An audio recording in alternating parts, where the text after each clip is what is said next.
اگلی یہ بات سمجھے، یہ جو آپ کہانی شروع کرتے ہیں نا کہ وہ امام حسین چل پڑے وہاں سے مدینہ سے، وہاں سے کہانی شروع کرتے ہیں، تو یہ چیز واقعی امام حسین کی ذات کے اوپر ایک سوالیہ نشان کھڑی کر دیتی کہ آپ نے ذرا تحمل سے فیصلہ کیوں نہیں کیا، اچانک فیصلہ کیوں کیا؟ نہ، اچانک فیصلہ نہیں تھا، یہ بے تحملی اور بے صبری کا فیصلہ۔ آئیے میں حضور علیہ الصلوۃ والسلام کی حدیث آپ کے سامنے پیش کرنے لگا۔ ایک چیز یاد رکھیں، میری بات سنیں، ہم مولا علی کی اولاد ہیں اور ہمیں ہر دور میں اس چیز کا سامنا رہا ہے۔ کہا گیا جی فلاں تو یہ کہتا ہے، تو مولا علی کہتے تھے میں تمہیں کہہ رہا ہوں رسول اللہ یہ کہتے ہیں اور تم کہتے ہو فلاں یہ کہتا ہے۔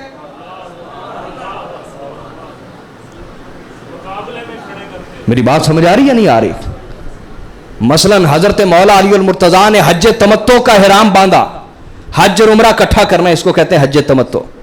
تو کسی نے کہا فلاں تو کہتا ہے کہ حج تمتع جائز نہیں ہے، مولا علی نے فرمایا میں تمہیں حضور کی سنت بتا رہا ہوں، تم مجھے فلاں کا قول بتا رہے ہو۔ تو یہ مولا علی کے ساتھ شروع سے یوں رہا ہے، سمجھ آ رہی یا نہیں آ رہی؟ یہ حضرت ابوبکر صدیق رضی اللہ تعالیٰ عنہ نے جو منکرین زکوٰۃ کے خلاف جہاد کیا تھا، مرتدین کے خلاف جہاد کیا، تمام صحابہ ایک طرف تھے، انہوں نے کہا آپ اس وقت جنگی فیصلہ نہ کریں، ہمارے پاس فوجی قلت ہے، لشکر اسامہ تیار ہوا ہوا ہے، جیش اسامہ، سب ایک طرف۔ تو حضرت ابوبکر نے پوچھا علی آپ کیا کہتے ہیں؟ کہ اگر آپ نے ان کی بات مان لی تو آپ نے حضور کی سنت کو ترک کر دیا۔ حضور زکوٰۃ لیتے تھے، لہذا جو ایک رسی بھی حضور کے زمانے میں دیتا تھا اس سے ایک رسی بھی لیں، ورنہ آپ حضور کی سنت کو چھوڑ دیں گے۔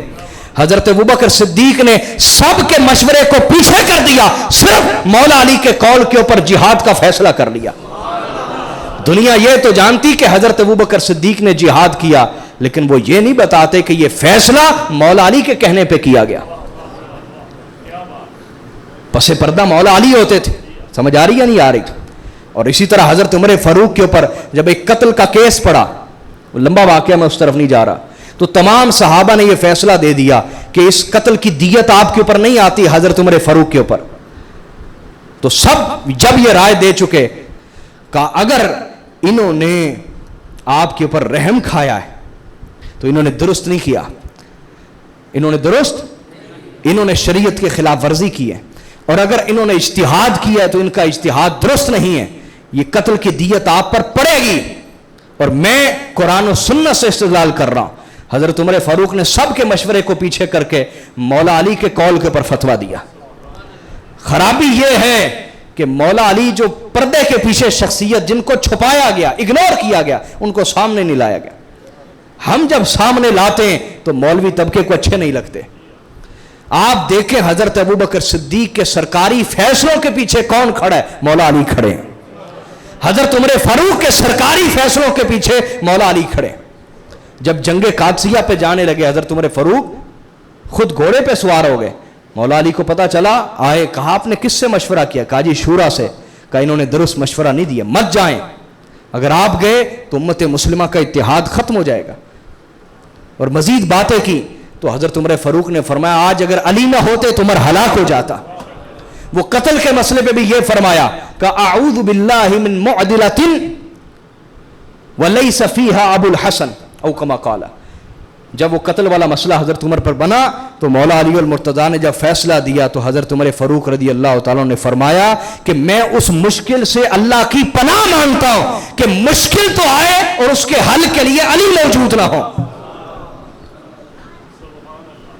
تو بھائی ہم مولا علی کی اولاد ہیں، ہم ہمیشہ قرآن و سنت سے استدلال کرتے ہیں، اس کو پیش کرتے ہیں۔ اب آپ کے فلاں کا یہ قول ہے، فلاں کا یہ قول ہے، فلاں کا یہ قول ہے، کسی کا قول حضور کی حدیث کے مقابلے میں کوئی حیثیت رکھتا نہیں ہے۔ سنیں حضور نے کیا فرمایا۔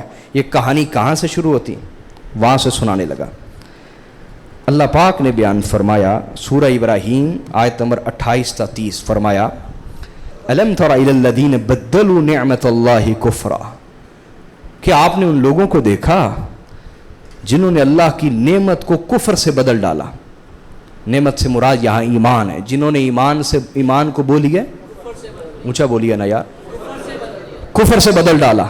وَأَحَلُّوا قَوْمَهُمْ دَارَ الْبَوَارِ، ان میں سے ایک قوم تو وہ ہے جو خود بھی دوزخ میں گئے تباہی کے گھر اور اپنی قوم کو بھی لے گئے. جہنم یصلونہا وبئس القرار, ابھی عذاب قبر میں مبتلا ہیں اور ان قریب وہ دوزخ میں داخل کیے جائیں گے جو بہت برا ٹھکانہ ہے. ایک گروہ وہ ہے ایمان کو کفر سے بدلنے والے, دو گروہ ہیں. کتنے بولیے؟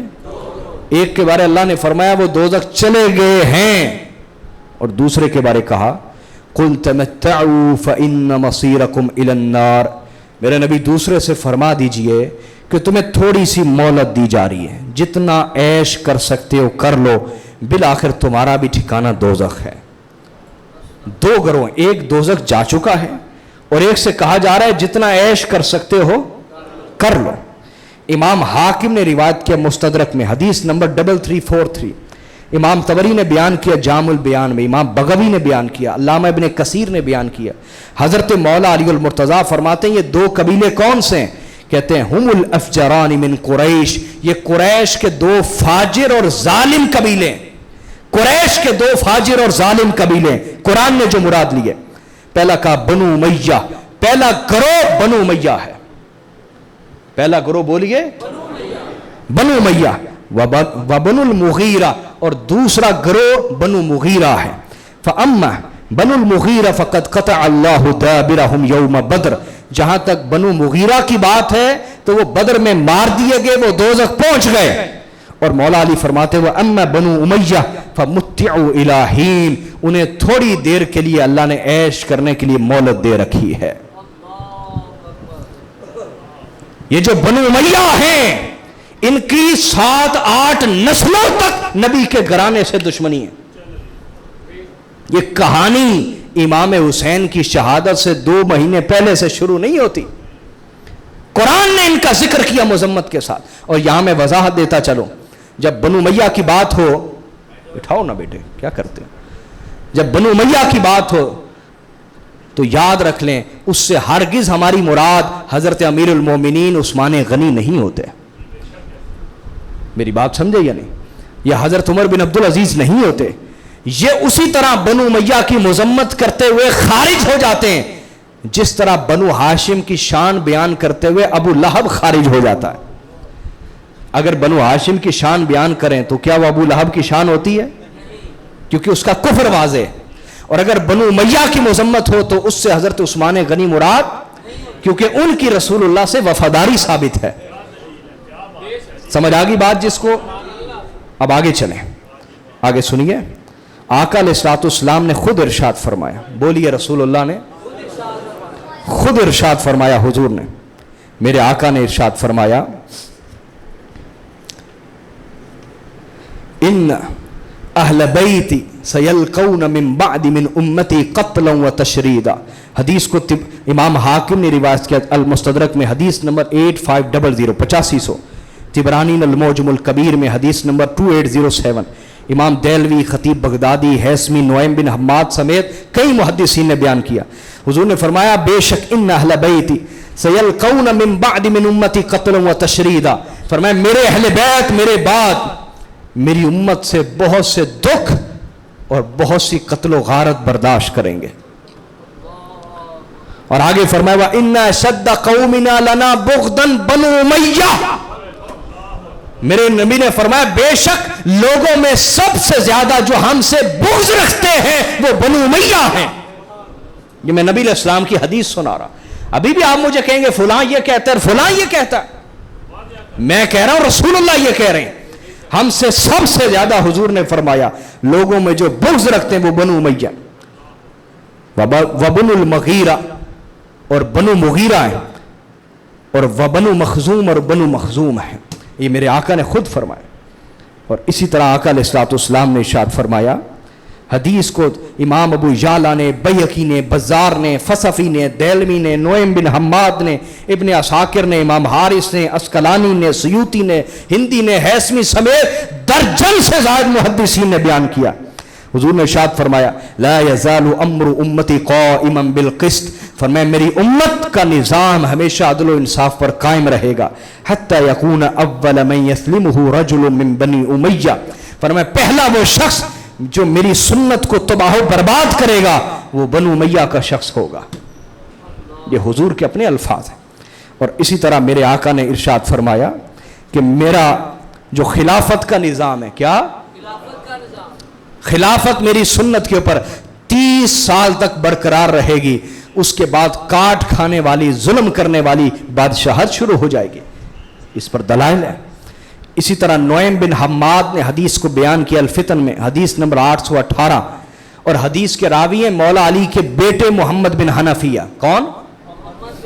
وہ کہتے ہیں میرے آقا نے ارشاد فرمایا لَيَفْتُقَنَّ رَجُلٌ مِّن وَلَدِ أَبِي سُفْيَانَ فِي الْإِسْلَامِ فَتْقًا لَا يَصُدُّهُ شَيْءٌ. حضور نے فرمایا ابو سفیان کی اولاد میں سے ایک شخص اسلام میں ایسی دراڑ ڈالے گا کہ اس دراڑ کو پھر قیامت تک پر نہ کیا جا سکے گا. تو حاضرین، یہ بنو امیہ کی حکومت آتے ہی سنت ملوکیت میں، بادشاہت میں اور بدعت میں بدل گئی. اور اس بدعت کو جب وراثت کا روپ دیا جانے لگا تو امام حسین نے قیام کیا. امام حسین علیہ السلام نے بولیے وہ نظام تو پہلے ہی بدعت پر قائم ہو چکا تھا، بادشاہت بن گئی، خلافت نہ رہی. اور امام حسین سے صلح کے اوپر جتنے معاہدے کیے گئے اور شرطیں لکھوائی گئی، ان میں سے کسی شرط کو پورا نہ کیا گیا. لیکن جب یہ نظام وراثت بننے لگا اور امت کا 99.5% طبقہ باقاعدہ جانے بچانے کے لیے یزید کی بیعت کر چکا، تب امام نے قیام کیا. تب بولیے امام نے کہ اگر تب امام بھی قیام نہ کرتے تو قیامت تک کے لیے ظلم کے خلاف کھڑا ہونے والا کوئی نہ ہوتا.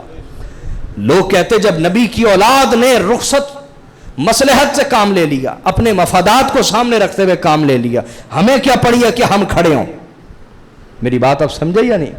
یہ وہ تصور، حق کا تصور، قیام حق کا تصور، قیام حریت اور آزادی کا تصور، ظلم کے خلاف اپنا احتجاج ریکارڈ کروانا چاہے آپ تھوڑے کیوں نہیں، یہ تصور زندہ کرنے کے لیے امام نے قیام کیا. امام علیہ السلام نے بولیے قیام کیا. اب میں وہ یہ واقعہ شروع کرتا ہوں شہادت کا. گو میں کوئی اچھا واقعہ بیان کرنے والا نہیں ہوں، میں نہ کوئی ذاکر ہوں نہ کوئی خطیب اچھا ہوں، تو واقعہ بیان کرنا ایک فن اور مہارت ہے، وہ میرے پاس نہیں ہے. لیکن میں ٹوٹے پھوٹے لفظوں میں کوشش کرتا ہوں وہ واقعہ آپ کو سناؤں. حاضرین، یزید نے جب خلافت اور بادشاہت سنبھال لی تو چونکہ 5 لوگ ایسے تھے جنہوں نے یزید کو خلیفہ تسلیم نہیں کیا تھا. تو جیسے یزید نے منصب سنبھالا تو اس نے مدینہ کے گورنر ولید بن عقبہ کی طرف خط لکھا کہ ان میں سے ایک تو انتقال کر چکے، عبد الرحمن بن ابو بکر، حضرت ابو بکر صدیق کے بیٹے، باقی 4 زندہ ہیں، موجود ہیں، ان کو بلاؤ، میری بیعت لو، اور اگر وہ میری بیعت نہ کریں تو پھر ان کے ساتھ اتنی سختی سے کام لو کہ ان کے پاس بیعت کرنے کے علاوہ کوئی چارہ نہ ہو. اچھا، یہ بیعت وہ والی نہیں ہے جو ہمارے ہاں ہدایت کے لیے ہوتی ہے، یہ کہتے ہیں سیاسی حمایت. اس بیعت سے مراد کیا ہوتی تھی؟ بولیے نا، سیاسی حمایت. جیسے یہ رمضان کے اس مہینے کے اندر کچھ لوگوں نے ہم سے بھی سیاسی حمایت لینا چاہیے، اور ہمارے خاندان کے کچھ لوگوں کو ملا کے ہمیں بھی سیاسی لونڈی بنانا چاہا. جب ہم نے انکار کیا تو انہوں نے ہمارے خلاف اتنا فساد کیا. تو بھائی ہم اہل باطل کی سیاسی حمایت نہیں کرتے. سمجھ آ گئی بات؟ ہم کسی کی سیاسی لونڈی بنتے نہیں ہیں. حریت کہتے ہیں آزادی کو. کس کو کہتے ہیں؟ امام حق کو حریت کی اولاد ہے. حق بولتے ہیں، آزاد رہتے ہیں، غلامی قبول نہیں کرتے. سمجھ آئی بات؟ 4 لوگوں کے لیے خط لکھا گیا. 4 لوگ کون تھے؟ امام حسین، عبداللہ ابن عمر، حضرت عمر کے صاحبزادے، عبداللہ ابن عباس، حضور کے چچا کے بیٹے، چچا زاد بھائی حضرت عباس کے بیٹے، اور چوتھے عبداللہ بن زبیر، حضرت زبیر بن عوام کے بیٹے، رضی اللہ تعالی عنہم اجمعین، اللہ سب سے راضی ہو. ان 4 کو بیعت کے لیے مجبور کیا گیا. ولید بن عقبہ نے، امام حسین علیہ السلام اس وقت مسجد میں موجود تھے اور یہ احباب بھی موجود تھے، ان کو بلایا ایسے وقت میں جب ولید بن عقبہ گورنر کسی سے نہیں ملتا تھا.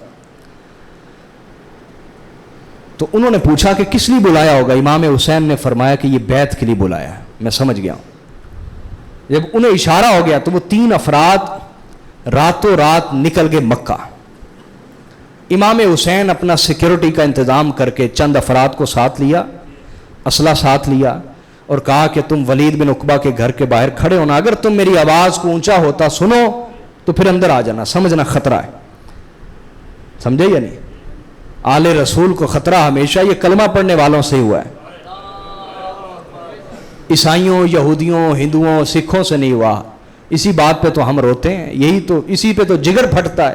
آج بھی یہی حال ہے، ہمارے خلاف بدگمانیاں پھیلانے والے، بہتان بازیاں کرنے والے آج بھی سیدوں کے خلاف، آج زیادہ ہو گئے۔ بڑے بڑے مولوی ہیں، بڑے بڑے پیر ہیں، بڑے بڑے مفتی ہیں۔ یہ رویہ یزیدیوں کا کبھی نہیں بدلا۔ آپ کو یہ سمجھ نہ آئے تو اللہ کے سامنے روئیں اور توبہ کریں کہ آپ کو پتہ ہی نہیں چل رہا یہ کون لوگ ہیں، یہ کیوں ایسا کر رہے ہیں۔ تو امام حسین علیہ السلام رات کے وقت پہنچے وہاں، اس نے وہ خط سامنے رکھ دیا یزید کا، کہا حسین میں آپ کا احترام کرتا ہوں، لیکن یہ حکم مجھے ملا ہے تو میں سرکاری نوکری کرتا ہوں۔ یہ جو سرکاری نوکری کرتے ہیں انہیں پتہ ہوتا ہے سرکاری نوکری ان کے لیے بہت بڑی مصیبت ہوتی ہے کہ نوکری نہ چلی جائے۔ انہوں نے کہا میں مجبور ہوں، آپ بیعت کریں یزید کی۔ امام نے فرمایا مثلی لا یبایع مثلہ، مجھ جیسا اس جیسے کی بیعت نہیں کر سکتا۔ زندہ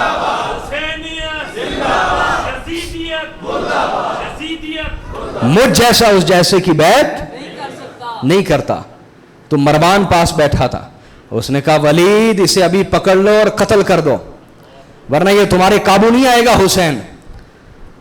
امام حسین نے جب سنا تو اپنی تلوار نکالی اور مروان کی گردن پہ رکھ دی، کہا میں چاہوں تو ابھی تیرا سر کاٹ دو، تو مجھے قتل کروائے گا اور میرے نانا کے مدینہ میں قتل کروائے گا؟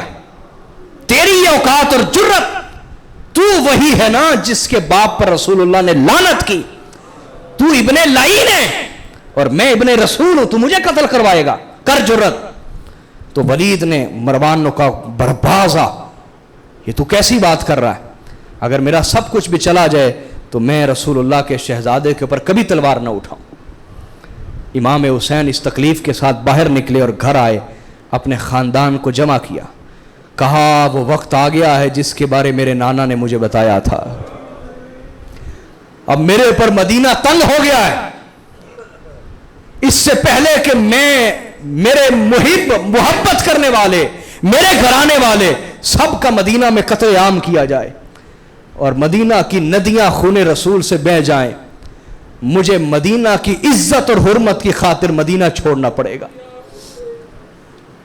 پورے گھرانے کو جمع کیا، کہا تیاری پکڑو، سب کو تیاری کا کہہ کے میرے حسین خود سیدہ کائنات کی قبر پہ آ گئے، اماں جان کی قبر پہ آ گئے اور کہا اماں جان دیکھیے نا، آپ وہی ہیں نا جس کے بارے نانا فرماتے تھے کہ جس نے فاطمہ کو تکلیف دی اس نے مجھے تکلیف دی، آج آپ کے شہزادے کے پر مدینہ کی زمین تنگ ہو گئی، میں آپ کو چھوڑ کے جا رہا ہوں، میں مجبور ہوں۔ اپنی والدہ کی قبر کے ساتھ لپٹے، روئے، الوداع کہتے ہوئے، قصہ مختصر میرے بھائیوں، وہاں سے اٹھے اور آ کر اپنے نانا کی قبر کے اوپر آ کے لیٹ گئے، چمٹ گئے قبر کے ساتھ اور روئے، کہا نانا جان یہ مدینہ وہی ہے جو آپ نے آباد کیا، لیکن آج اس مدینہ پر حکومت کرنے والے آپ کی اولاد کے اوپر مدینہ کو تنگ کیے ہوئے ہیں۔ روئے اور سلام کیا اور درود و سلام پڑھا۔ قصہ مختصر، جب گھر آئے تو سب تیار ہو چکے ہیں، لیکن چھوٹی شہزادی حضرت فاطمہ صغرا وہ بیمار ہیں اور شدید بیمار ہیں کہ کھڑی بھی نہیں ہو سکتی، ان کو ایک کمرے کے اندر علیحدہ الگ تھلگ رکھا ہوا۔ ان کو محسوس ہو گیا کہ تیاریاں ہو رہی ہیں، کہیں جانے کی تیاریاں۔ وہ دیواروں کو تھامتے ہوئے باہر آئیں، کہا کہاں جا رہے ہیں اور مجھے چھوڑ کے کہاں جا رہے؟ کہا شہزادی فاطمہ صغرا آپ بیمار ہیں, آپ تو چند قدم بھی نہیں چل سکتی, آپ کو ساتھ نہیں لے جا سکتے, آپ کو ادھر ٹھہرنا ہوگا, وقت تنگ آ گیا ہے بابا حسین پر, ہمیں جانا پڑے گا. شہزادہ علی اکبر نے کہا, اتنے میں امام حسین بھی آ گئے. کہا بابا آپ مجھے چھوڑ کے کیوں جا رہے ہیں؟ کہا شہزادی میں تمہیں ساتھ نہیں لے جا سکتا, مجھے تو پتہ ہی نہیں میری منزل کیا ہے, ابھی میں مکہ جا رہا ہوں, مجھے کیا خبر مجھے کوئی مکہ میں بھی رہنے دے گا یا نہیں, مجھے کوئی خبر نہیں میں کہاں جا رہا. بیٹی میں تمہیں اس حال میں ساتھ نہیں لے جا سکتا. شہزادی روئی اور تڑپی. کہا آپ تو میری جدائی برداشت کر لیں گے, میں آپ کی جدائی کیسے برداشت کروں گی, اور میں اپنے بھائی علی اصغر کی جدائی کیسے برداشت کروں گی. شاہپور والو, میں ممبر رسول پہ بیٹھا ہوں. جب میں کل رات کے وقت یہ واقعہ تیار کر رہا تھا آج کے جمعہ کے خطبہ کے لیے, میں 2 دفعہ غشی کی حالت میں گیا یہ واقعہ پڑھتے ہوئے, اور میں نے اللہ سے دعا کی, یا اللہ مجھے یہ بیان کرنے کا حوصلہ دے, مجھے یہ بیان کرنے کا حوصلہ دے. وہ مدینہ چھوڑنے کی رات یہ اہل بیت کے لیے کتنی بڑی قیامت ہوگی, سیدہ کائنات کے دل کا عالم کیا ہوگا اور قلب مصطفیٰ کا حال کیا ہوگا, جن لوگوں نے اہل بیت کو اتنا مجبور کر دیا.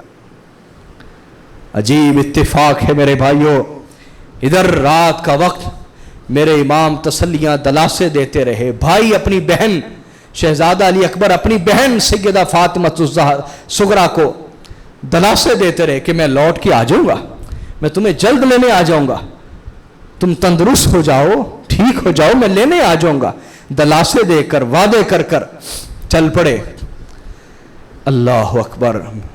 میرے بھائیوں بزرگوں عزیزان محترم, عجیب اتفاق کہ رات ہی کا وقت تھا جب حسین کے نانا مکہ سے نکلے تھے مدینہ آنے کے لیے.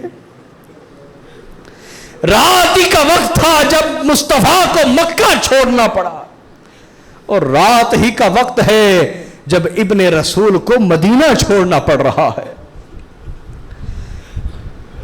وہاں پر کفار مکہ کی عداوت کفر کے نام پر سامنے آئی, لیکن حسین کے سامنے یہ عداوت اسلام کے نام پر سامنے آئی. حسین کا درد کتنا بڑا ہے, اہل بیت کا درد کتنا بڑا ہے, ذرا اس کو محسوس کریں. مصطفیٰ کے سامنے تو وہ عداوت کفر کے نام پر سامنے آئی, لیکن اہل بیت کے لیے یہ عداوت بنو امیہ کی اسلام کے نام پر سامنے آئی. وہ اسلام کے ٹھیکیدار بن کر اس اہل بیت کی دشمنی کرتے رہے. میرے امام نکل پڑے, راتوں رات مکہ کی طرف سفر شروع ہو گیا. چند دن کے بعد جب مکہ پہنچے, وہاں عبداللہ ابن زبیر, عبداللہ ابن عباس, عبداللہ ابن عمر رضوان اللہ علیہ مجمعین نے امام حسین کا استقبال کیا. آپ نے عمرہ ادا فرمایا. چند روز وہاں رہے, محفل سجی رہی, رونقیں لگی رہیں. مکہ میں جہاں بیٹھتے ہجوم لگ جاتا, لوگ آپ سے ہدایت لیتے, حدیث روایت کرتے. لیکن عامل مکہ سعید بن عمرو بن عاص, وہ چونکہ یزید کا مقرر کردہ گورنر تھا, کہتا تو کچھ نہیں تھا, لیکن اشارے کنائے سے امام کو اشارے دیتا کہ میری نوکری کا مسئلہ ہے, میں آپ کو یہاں مزید رہنے نہیں دے سکتا, برداشت نہیں کر سکتا. ایک طرف اشارے کنائے یہ, اور دوسری طرف کوفیوں کے خط آنا شروع ہو گئے.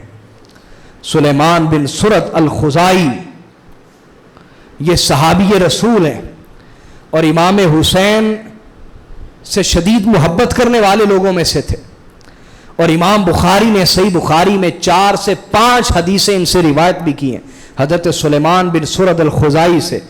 ان کے بھی خط آئے, مہر لگی, ایک ایک خط کے اوپر بڑے بڑے سرداروں کی مہر لگی ہوتی, اور اس میں مضمون یہ ہوتا کہ امام کاٹنے والی حکومت جاری ہے, بدعت زندہ ہے, سنت مٹ رہی ہے, آپ حق کے امام ہیں, ہماری طرف آئیں, ہم آپ کی بیعت کرتے ہیں, آپ خلافت راشدہ کو دوبارہ سے نافذ کریں, حق کا نظام لے کے آئیں, قیام حق کے لیے اٹھیں, قیام حریت اور آزادی کے لیے اٹھیں, ظلم کے خاتمے کے لیے اٹھیں, ہم آپ کا ساتھ دیں گے, آپ کی بیعت کریں گے. اور آپ کے لیے آنکھیں بچھی ہوئی ہیں, اور ٹھنڈے پانی کے چشمے تیار ہیں, اور بغداد کے پھل پکے ہوئے ہیں, ہر طرف سے رونقیں آپ کے منتظر ہیں، آپ تشریف لائیں، ہم آپ کی بیعت کریں گے اور آپ کے ذریعے سے خلافت راشدہ کا نظام قائم کریں گے۔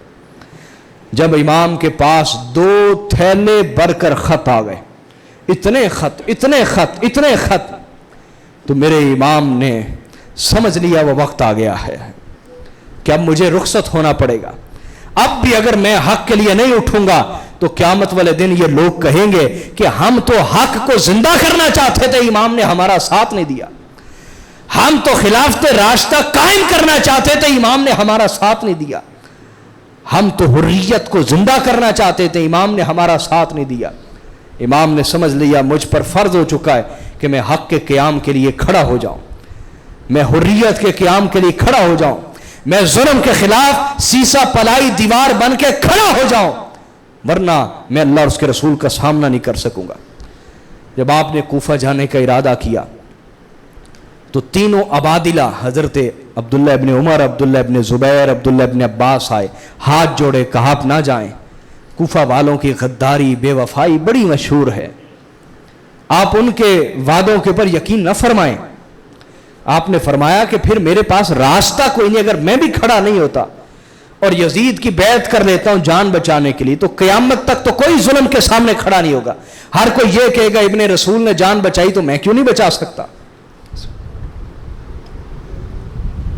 تو کہا مجھے جانا ہوگا، تو حضرت عبداللہ ابن عباس نے فرمایا اگر جانا ہی ناگزیر ہے، ضروری ہے، تو پھر کوئی اپنا سفیر بھیج دیجئے۔ کیا؟ اپنا سفیر بھیج دیں، وہ آپ کی جگہ چلا جائے۔ آپ نے فرمایا یہ درست فیصلہ ہے۔ تو آپ نے اپنے چچا زاد بھائی حضرت مسلم بن عقیل کا انتخاب فرمایا، ان کو اپنا امیر بنا کے بھیجا۔ یہ حضرت مسلم بن عقیل یہ مولا علی کے بھتیجے ہیں۔ حضرت عقیل حضرت ابو طالب کے فرزند ہیں، عقیل بن ابی طالب، مسلم بن عقیل بن ابی طالب، ان کو اپنا سفیر اور امیر بنا کر رخصت کر دیا اور فرمایا کہ وہاں جو حالات ہو مجھے لکھ بھیجیے گا۔ قصہ مختصر یہ کہ حضرت مسلم بن عقیل تنہا نکلے، لک و دک صحرا ہے اور رستے میں کوئی قیام گاہ نہیں، کوئی پانی کی جگہ نہیں، لک و دک صحرا میں دن رات سفر، مکہ سے کوفہ بڑا شدید سفر تھا، بڑا شدید سفر، دوزخ کی طرح تھا وہ صحرا پار کرنا، بہت مشکل تھا، اکیلے وہ بھی تنہا۔ عشق حسین میں وہ طاقت تھی کہ حضرت امیر مسلم اکیلے سفر طے کر گئے۔ حضرت امیر مسلم کی چونکہ وہاں خبر پہنچ چکی تھی اس لیے لوگ منتظر تھے اور اپنی آنکھوں کو فرش راہ بنائے ہوئے تھے۔ مختار ثقفی نے اپنے جاسوس بھی چھوڑ رکھے تھے کہ اکیلے سفر کریں، خدا جانے کس حال میں کوفہ پہنچے۔ تو مختار ثقفی کے ایک جاسوس ڈھونڈتے ہوئے انہیں پہنچے تو اس وقت آپ پیاس کی وجہ سے غش کھا کے گر چکے تھے۔ آپ کو اٹھا کے لایا گیا مختار ثقفی کے گھر، خدمت کی گئی۔ اگلے دن آپ نے وقت ضائع کیے بغیر کوفہ والوں کو جمع کیا اور خطوط دکھائے، انہوں نے کہا کہ ہم آپ کے ہاتھ پر امام حسین کی بیعت کرتے ہیں۔ 12,000 لوگوں نے پہلے دن بیعت کی، 6,000 لوگوں نے اگلے دن بیعت کی، اتنا بڑا لشکر تیار ہو گیا امام حسین کے لیے۔ تو حضرت مسلم بن عقیل نے خط لکھا اور قاصد امام حسین کی طرف بھیج دیا۔ ادھر سے جو یزید کے جاسوس تھے انہوں نے خطوط یزید کی طرف لکھ کر قاصد بھیج دیا یزید کی طرف، ادھر سے قاصد امام حسین کی طرف نکلا، ادھر سے قاصد یزید کی طرف نکلا۔ اب کوفہ میں اس وقت گورنر تھے حضرت نعمان بن بشیر، یہ بھی صحابی تھے۔ یہ میری بات سمجھیں، میں نے ایک شخص کا کلپ سنا، اس نے کہا جی جتنے بھی حسین علیہ السلام کے قاتلین ہیں یا وہ صحابہ ہیں یا ان کی اولادیں، یہ بہتان ہے، بہتان ہے، بہتان ہے۔ میں تحقیق کی بنیاد پر آپ کو یہ جملہ بول رہا ہوں، اہل بیت کے قاتلوں میں ایک بھی صحابی رسول نہیں ہے۔ ہم رسول اللہ کے صحابہ کا دل و جان سے ادب کرنے والے لوگ ہیں، انہوں نے حضور سے وفا کی، ہم ان کے وفادار ہیں۔ اہل بیت کے قاتلوں میں ایک بھی صحابی نہیں ہے، یاد رکھ لیں، میری بات سمجھے۔ اور یہ جو کہا جاتا ہے سلیمان بن سرد خزائی بھی صحابی تھا، اس نے امام حسین سے دھوکہ کیا، میں آگے وہ بات بتاؤں گا کہ ان کے ساتھ بنا کیا تھا۔ میری بات اب سمجھے کہ نہیں سمجھے؟ نعمان بن بشیر صحابی رسول تھے، کوفہ کے گورنر تھے، اتنا کچھ ہونے کے باوجود انہوں نے امیر مسلم کے خلاف کوئی بھی جنگی اقدامات نہیں کیا، صرف ایک خطبے میں سمجھایا کہ اے شیعان علی تم درست نہیں کر رہے، اس طرح علل اعلان جگہ جگہ یزید کے خلاف نعرے لگا رہے ہو، اس کا نتیجہ کیا نکلے گا؟ تمہاری یہ تحریک درست انداز سے نہیں چل رہی، سمجھایا، لیکن وہ اس وقت جوش میں تھے، انہوں نے نعمان بن بشیر کی باتوں پہ کان نہیں دھرے۔ اب کیا ہوا؟ یہ حالات جیسے ہی یزید تک پہنچے تو چونکہ یزید کے جو مشیر تھے ان میں بڑے بڑے یہودی اور عیسائی بھی تھے جو اسے وراثت میں ملے تھے، اس نے کہ یہودی مشیر سے مشورہ کیا کہ کیا کیا جائے، حسین بڑھ رہے ہیں عراق کی طرف، اگر عراق نے بیعت کر لی حسین کی تو عراق بہت بڑا صوبہ ہے خلافت کا، کیا بنے گا؟ اس نے کہا کوئی فکر کرنے کی بات نہیں، تم ابن مرجانہ، عبید اللہ ابن زیاد، یہ ابن مرجانہ کے نام سے معروف تھا، کس کے نام سے؟ مرجانہ کا بیٹا، کہا ابن مرجانہ کو بصرہ سے نکالو اور کوفہ پر مسلط کر دو، عراق پر مسلط کر دو۔ اس نے کہا وہ کیوں؟ کہا ابن مرجانہ حرام زادہ ہے۔ کیا ہے؟ اور یہ جو حرامی بچے ہوتے ہیں ان کے اندر رحم نہیں ہوتا، حرامی بچوں میں نہ حیا ہوتی ہے نہ رحم ہوتا، حرامی بچوں میں نہ حیا ہوتی ہے اور نہ رحم ہوتا ہے، لہذا چونکہ وہ نسل کے اعتبار سے حرامی ہے وہ یہ کام کر سکتا ہے کہ وہ نسل حسین کا حیا نہ کرے، اس کو مقرر کرو۔ یہ جو کہتے ہیں یزید بے گناہ ہے، عبید اللہ ابن زیاد کو مقرر بھی یزید نے کیا، قتل کے اشارے بھی اس نے دیے، قتل پر راضی بھی وہ ہوا، قتل حسین پر خوشیاں بھی اس نے بنائی، اور اس کے بعد قاتلین حسین میں سے کسی کو سزا تک نہ دی اس نے۔ میری بات آپ سمجھے کہ نہیں حاضرین؟ اور ساتھ یزید نے یہ بھی لکھا کہ تم نے کوفے میں داخل کیسے ہونا ہے، اس کا طریقہ تمہیں پتا ہونا چاہیے کہ کوفے والے اگر تم اس طرح داخل ہوگے تو تمہیں داخل نہیں ہونے دیں گے۔ اب وہ چونکہ نطفہ حرام تھا اور نطفہ حرام میں بڑی شیطانی ترکیبیں آ جاتی ہیں، اس نے سفر شروع کیا۔ اب ادھر حضرت امیر مسلم خطوط بھیج چکے ہیں، ادھر ابن زیاد اس کے آنے کی خبر کسی کو نہیں، اور ہر کوئی امام حسین کا انتظار کر رہا ہے، امام حسین کا انتظار کر رہا ہے۔ تو جیسے ہی ابن زیاد کا چھوٹا سا قافلہ کوفہ کی طرف بڑھا تو بے وقوف کوفی انہیں یہ یاد ہی نہ رہا کہ امام حسین تو اپنے اہل بیت کے ساتھ آ رہے ہیں، بیوی بچوں کے ساتھ آ رہے ہیں، یہ تو چند سپاہی ہیں۔ ان میں سے ایک بے وقوف نے آ کر کوفہ میں اعلان کیا کہ حسین آ گئے ہیں۔ کیا بولے نا؟ حسین آ گئے۔ کہنے کی دیر تھی کہ سارے کا سارا کوفہ چھتوں کے اوپر چڑھ گیا اور کہنے لگے ابن رسول کو مرحبا، نواز رسول کو خوش آمدید، ہر کوئی مرحبا خوش آمدید کی صدائیں لگانے لگ گیا۔ اور ابن زیاد کوفے میں کیسے داخل ہوا؟ اس نے اسی رنگ کا امامہ پہنا جس رنگ کا امام حسین نے ان دنوں امامہ باندھا ہوا تھا، اور اسی طرح کے کپڑے پہنے اور اسی طرح کا چہرے کے اوپر نقاب کیا جس طرح امام حسین کرتے تھے، اپنے حسن و جمال کی وجہ سے نقاب کیا، اور اس کے لشکریوں نے بھی ایسا کیا کہ کوئی پہچان نہ سکے کون ہے۔ جیسے وہ کوفہ میں داخل ہوا ہر کوئی کہہ رہا ہے نواز رسول کو خوش آمدید، نواز رسول کو خوش آمدید۔ اب وہ بڑی عزت احترام کے ساتھ پھولوں کی پتیوں میں استقبال ہوتے ہوئے وہ عمارت خلافت کی طرف نکلا، اور جیسے قصر خلافت، قصر کہتے ہیں محل کو، خلافت کے محل تک پہنچا تو بشیر بن نعمان بن بشیر جو تھے انہوں نے فوری پہچان لیا کہ یہ تو لعین ابن زیاد ہے، یہ تو امام حسین نہیں ہو سکتے، ان کے ساتھ تو بچے ہیں، عورتیں ہیں، ان کے ساتھ تو لشکر ہے۔ وہ پہچان گیا، اس نے دروازہ کھول دیا قلعے کا۔ جیسے یہ داخل ہوا تو اس نے کیا کیا؟ اس نے بڑے بڑے جو کوفہ کے سردار تھے ان کو بلایا اور بلا کے کہا کہ یہ کیا حرکت ہے؟ یزید کی حکومت ہے اور اس میں حسین زندہ باد کے نعرے لگ رہے ہیں،